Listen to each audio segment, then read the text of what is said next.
So students, in this lecture we will see actual mechanism of respiration.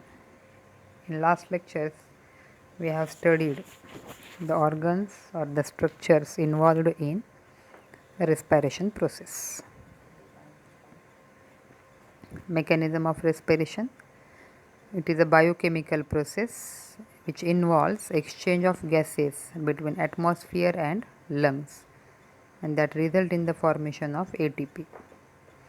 We know that respiration is not only taking the air inside and out of the body, it is the formation of ATP molecules, and that ATP molecule is a chemical energy which is obtained by oxidation of complex food or the stored food, and that oxidation is done with the help of oxygen, and that should be taken from atmosphere.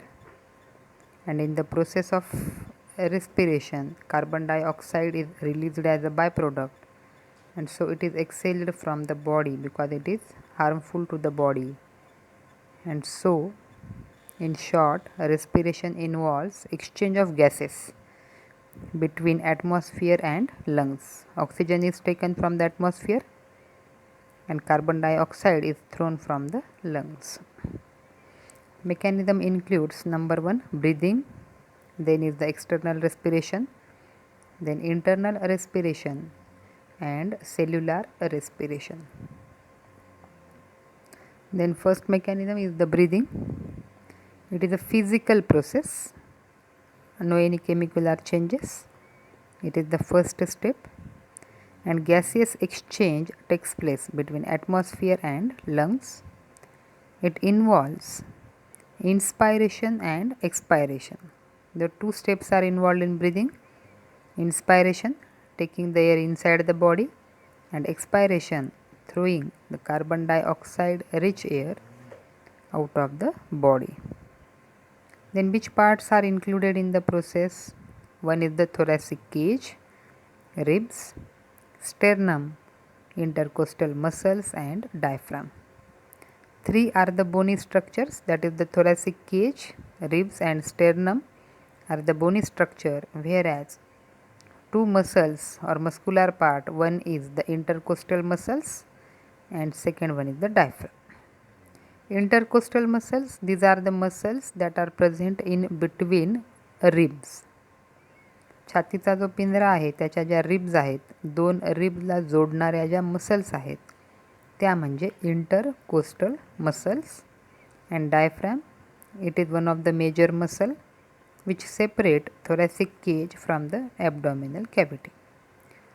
छातीचा आणि पोटाचा भाग separate करणारा जो आडवा पडदा आहे, muscle आहे, that is the diaphragm. Then inspiration, it is active process because ATP molecules are used and it is active process. During inspiration, atmospheric air is taken into the lungs.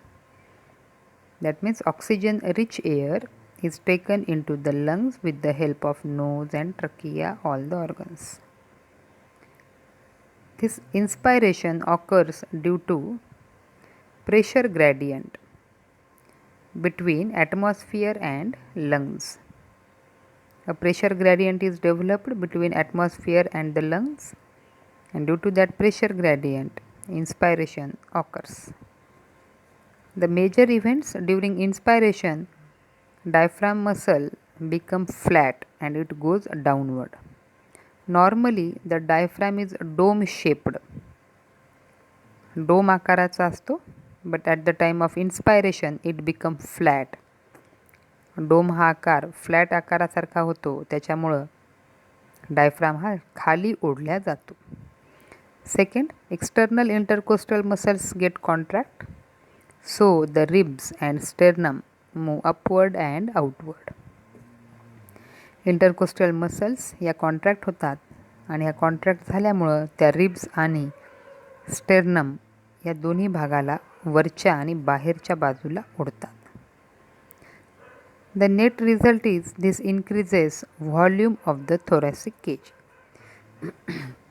thoracic cageचा जो पूर्वीचा volume होता तो आता वाढतो, कारण डायफ्रॅमनी त्याची जागा बदलली आहे आणि रिब्ज आणि स्टेर्नमसुद्धा त्यांच्या जागेहून अपवर्ड आणि आउटवर्ड खेचल्या गेल्यात.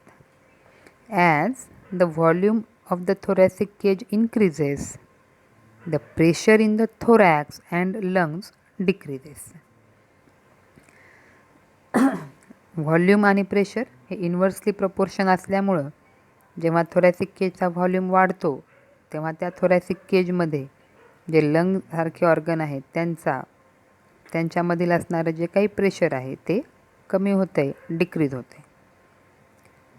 And that causes a pressure gradient.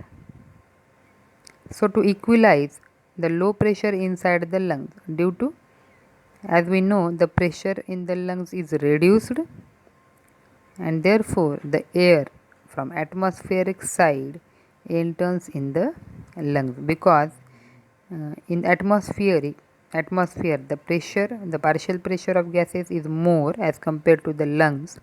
So from higher pressure area to lower pressure area air moves, and that process is inspiration, because the air is moving from atmosphere to the lungs. Then is expiration, the second step. It is a passive process because it occurs automatically. During expiration, the thorax contract and air is exhaled, exactly opposite to the inspiration. In inspiration, thorax is the air is inhaled, here the air is exhaled. First thing is diaphragm relaxes and pushed upward again become dome shaped. In the process of inspiration, the diaphragm becomes flat and it is pulled downward. Here exactly इथं exact opposite reaction व्हायली. Diaphragm हा relax होतो, आपल्या जागेवर वापस जातो, त्याच्यामुळे तो परत डोम शेप्ड बनतो. Intercostal muscles also relaxes and that pulls the rib cage inward and downward. Intercostal muscles सुद्धा रिलॅक्स होतात, त्यामुळे रिब केज आणि स्टर्नम हे जे अवयव आहेत हे आपल्या पूर्वीच्या स्थितीला येतात. This causes a decrease in the thoracic volume. बघा, इन्स्पायरेशनमध्ये थोरॅसिक व्हॉल्यूम हा वाढला होता, तर एक्सपायरेशनमध्ये थोरॅसिक व्हॉल्यूम हा डिक्रीज होतो, कमी होतो. And we know that the pressure is inversely proportional to the volume. So as the volume in the thoracic cavity decreases, pressure inside the thorax and lungs is increased as compared to the atmospheric pressure. Here again a concentration gradient is developed, कारण thoracic cage मधलं pressure आणि atmospheric pressure यामध्ये पुन्हा फरक आलेला आहे. आणि फरक असा आहे की लंग्स आणि थोरॅसिक व्हॉल्यूम इथं प्रेशर वाढलं आहे as compare to the atmosphere. So the air from lungs it rushes out and that is expiration. The carbon dioxide rich air is expelled from the lungs and the process is called as expiration. One inspiration and one expiration is one breath. बरोबर आहे. जो breathing rate आहे, जे breath count केल्या जातात, त्यामध्ये फक्त inspiration किंवा फक्त एक्सपायरेशन नसून one inspiration and one expiration completes one breath. आता ही झाली फर्स्ट स्टेप ब्रीदिंग, ज्याच्यामध्ये आपण by nose oxygen rich air आत घेतली आणि expiration again from the same way the harmful gases are removed. Here is a video showing the structures of respiratory organs and some mechanism of respiration. Understand the process of breathing.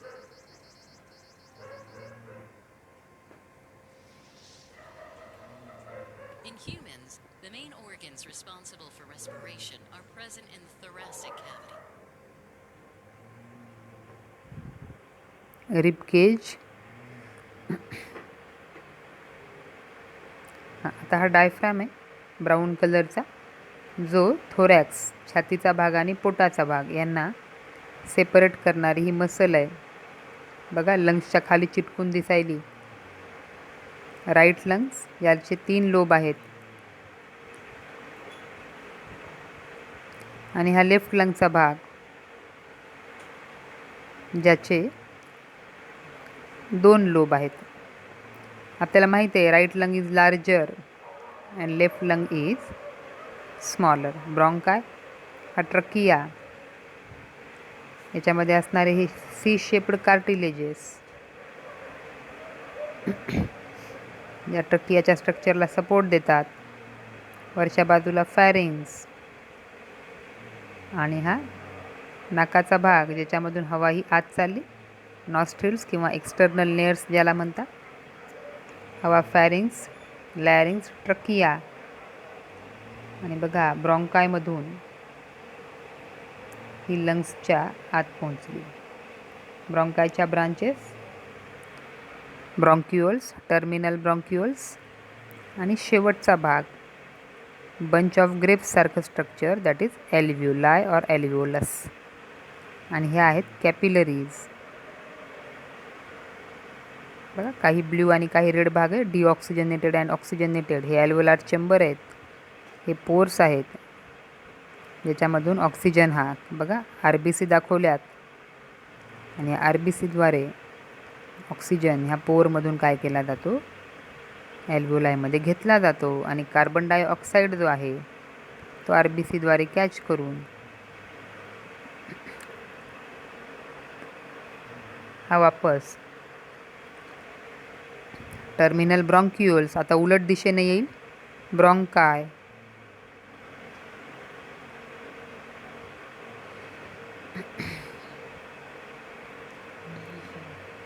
आणि ट्रकियाद्वारे बघा ॲल्व्होलायमधून बाहेर पडला, तिथून terminal ब्रॉन्क्युअलमधून बाहेर पडला, secondary tertiary ब्रॉन्कायमधून परत ओढल्या चालला, देन प्रायमरी ब्रॉन्काय लंग्सच्या बाहेर पडले, ट्रकिया आणि फॅरिंग्सद्वारे नाकाच्याद्वारे बाहेर ॲटमॉस्फिअरमध्ये एअर ही टाकल्या गेली. आता इनहेलेशन बघा डायफ्राम जो डोम शेप्ड आहे, लंग्स आहेत, थोरॅसिक कॅव्हिटी आहे आणि ॲल्व्होलस आहे.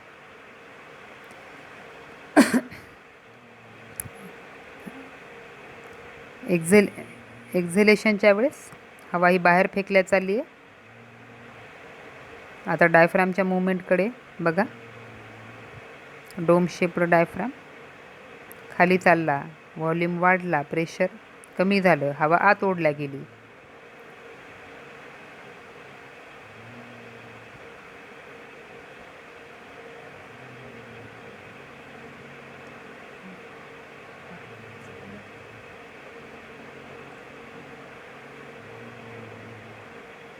Here are some questions.